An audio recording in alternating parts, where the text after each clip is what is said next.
Item ಯಾವುದೇ ಇರಲಿ try ಮಾಡಿ ಆಚಿ ಚಿಕನ್ ಮಸಾಲಾ.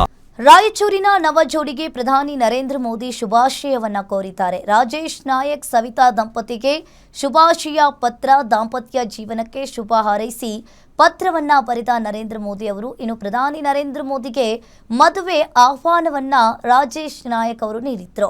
ಸಿಂಧನೂರು ತಾಲೂಕು ಕಾನಿಹಾಳ್ ಗ್ರಾಮದ ರಾಜೇಶ್ ಆಹ್ವಾನವನ್ನ ನೀಡಿದ್ರು. ಇನ್ನು ಲಗ್ನ ಪತ್ರಿಕೆಯ ಸಮೇತವಾಗಿ ಮೋದಿ ಅವರಿಗೆ ಆಹ್ವಾನ ಪತ್ರವನ್ನ ರಾಜೇಶ್ ಅವರು ಕಳಿಸಿಕೊಟ್ಟಿದ್ರು. ಇದೇ ಏಪ್ರಿಲ್ನಲ್ಲಿ ನಡೆದಿರೋ ರಾಜೇಶ್ ಸವಿತಾ ಮದುವೆ. ಸದ್ಯ ನವ ಜೋಡಿಗೆ ಪ್ರಧಾನಿ ನರೇಂದ್ರ ಮೋದಿಯಿಂದ ಶುಭಾಶಯ ಪತ್ರ ಬಂದಿದೆ. 3ನೇ ತಾರೀಕು ನಂದು ವಿವಾಹ ಕಾರ್ಯಕ್ರಮ ನಡೀತು. ಈ ಒಂದು ವಿವಾಹ ಮಹೋತ್ಸವ ಮೊದಲು ನಾವು ನರೇಂದ್ರ ಮೋದಿ ಅವರಿಗೆ ನಮ್ಮ ಲಗ್ನ ಪತ್ರಿಕೆನ ಕಳಿಸಿದ್ವಿ.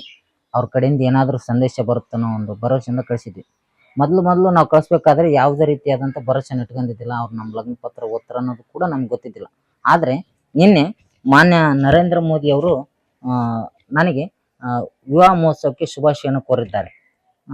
ಎಷ್ಟು ಖುಷಿ ಆಗ್ತದಪ್ಪ ಅಂತಂದರೆ ನನಗೆ ಹೇಳಕ್ಕೆ ಪದಗಳೇ ಸಿಗ್ತಾ ಇಲ್ಲ.